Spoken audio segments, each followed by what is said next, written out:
BA द्वितीय वर्ष राजनीति विज्ञान के विद्यार्थियों, आज मैं आपको द्वितीय प्रश्न पत्र भारतीय राज्य व्यवस्था के अंतर्गत संघीय कार्यपालिका के अंतर्गत मंत्रिपरिषद और मंत्रिमंडल के बारे में बताने जा रही हूँ।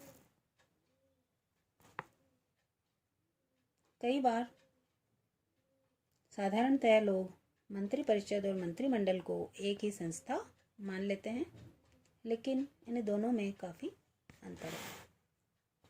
मंत्रिपरिषद में राजनीतिक कार्यपालिका के सभी सदस्य सामान्यतः 50 से लेकर 75 तक होते हैं और इस कारण से एक बड़ी संस्था है। इस मंत्रिपरिषद में 5 स्तर के सदस्य होते हैं, जिनमें से केवल प्रथम स्तर के सदस्यों को ही सामूहिक रूप से कैबिनेट कहा जाता है। मंत्रिपरिषद में निम्नलिखित प्रकार से 5 स्तर के सदस्य होते हैं। पहला, मंत्रिपरिषद के प्रथम स्तर के सदस्य मंत्री कहलाते हैं और वे मंत्रिमंडल अर्थात कैबिनेट के सदस्य होते हैं। भारत में इनकी संख्या विविध समयों पर 12 से 32 तक रही है। साधारणतया ये मंत्री किसी न किसी प्रमुख विभाग के अध्यक्ष होते हैं।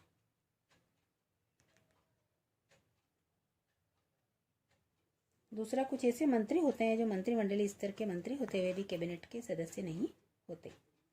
तीसरी श्रेणी में राज्य मंत्री आते हैं, जिनकी स्थिति पूर्ण मंत्री तथा उपमंत्री के बीच की होती है। चौथे स्तर पर उप मंत्रियों की श्रेणी आती है, जो ज्येष्ठ मंत्री के अधीन रहते हुए उस मंत्री की सहायता करते हैं। और 5वें स्तर पर उप मंत्रियों से नीचे के स्तर में संसदीय सचिव होते हैं। वे विभागीय मंत्रियों को प्रशासनिक तथा विशेष रूप से संसदीय कार्यों के संबंध में सहायता पहुंचाते हैं। उपरोक्त 5 श्रेणियों के मंत्रियों को सामूहिक रूप से मंत्रिपरिषद के नाम से संबोधित किया जाता है।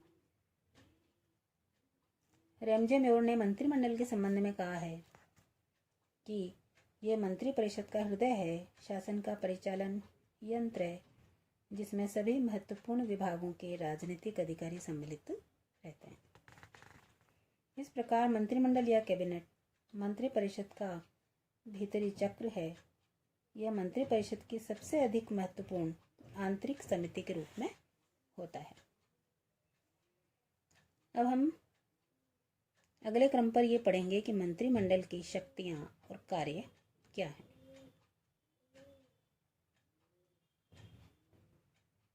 तो लावेल ने मंत्रिमंडल को राजनीतिक वृत्तखंड के मेहराब के बीच का पत्थर माना है और सर जॉन मैरियट का कहना है कि मंत्रिमंडल वह धुरी है जिस पर प्रशासन चक्र घूमता रहता है। इसी प्रकार से रैमजे मेयर के शब्दों में मंत्रिमंडल राज्य के जहाज का परिचालक यंत्र है। ग्लेडस्टन का कहना है कि मंत्रिमंडल वह सूर्य पिंड है जिसके चारों ओर अन्य पिंड घूमते हैं। भारत में मंत्रिमंडल के प्रमुख कार्य निम्न प्रकार से बताए जा सकते हैं। इसमें पहला है राष्ट्रीय नीति निर्धारित करना।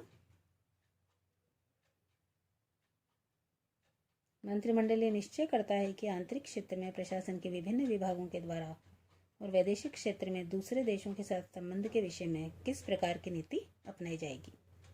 दूसरा, राष्ट्रीय कार्यपालिका पर सर्वोच्च नियंत्रण। सैद्धांतिक दृष्टि से संघ सरकार की समस्त कार्यपालिका शक्ति राष्ट्रपति के हाथों में है, लेकिन व्यवहार में इस प्रकार की समस्त कार्यपालिका शक्ति का प्रयोग मंत्रिमंडल के द्वारा ही किया जाता है। तीसरा, मंत्रिमंडल का समन्वयकारी कार्य। प्रशासनिक सुविधा के लिए सरकार के विभिन्न विभागों में विभाजित होने पर भी सरकार में एक प्रकार की आंगिक एकता पाई जाती है और सुशासन के लिए प्रशासन के विभिन्न विभागों में समन्वय अति आवश्यक होता है और इस प्रकार का समन्वय स्थापित करने का कार्य मंत्रिमंडल के द्वारा ही किया जाता है। चौथे स्थान पर जो महत्वपूर्ण कार्य मंत्रिमंडल द्वारा संपादित होता है वह है वित्तीय कार्य। मंत्रिमंडल द्वारा प्रत्येक वर्ष संसद के समक्ष देश के संभावित आय व्यय का ब्यौरा बजट प्रस्तुत किया जाता है।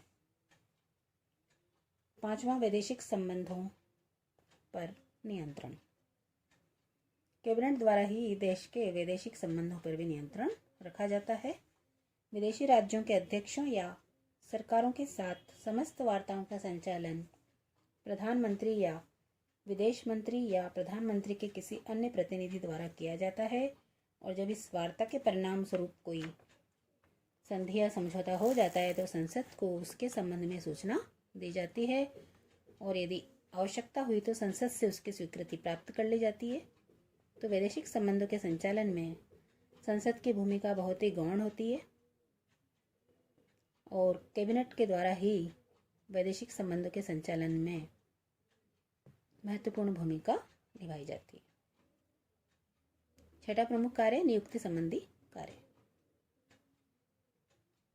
संविधान के द्वारा राष्ट्रपति को जिन पदाधिकारियों को नियुक्त करने की शक्ति प्रदान की गई है, व्यवहार में इन पदाधिकारियों की नियुक्ति मंत्रिमंडल द्वारा ही की जाती है। तो वास्तव में मंत्रिमंडल बहुत अधिक शक्तिशाली होता है और देश की समस्त राजनीतिक तथा प्रशासनिक व्यवस्था पर उसका अधिकार होता है। अब मंत्रिमंडल की बैठकों का जहाँ तक प्रश्न है, मंत्रिमंडल की बैठकें प्रधानमंत्री की इच्छा अनुसार होती हैं और प्रधानमंत्री के द्वारा ही इन बैठकों का कार्यक्रम भी निश्चित किया जाता है। साधारणतया मंत्रिमंडल की बैठक सप्ताह में एक बार होती है, लेकिन विशेष परिस्थिति में सप्ताह में एक बार से भी अधिक बार हो सकती हैं। धन्यवाद।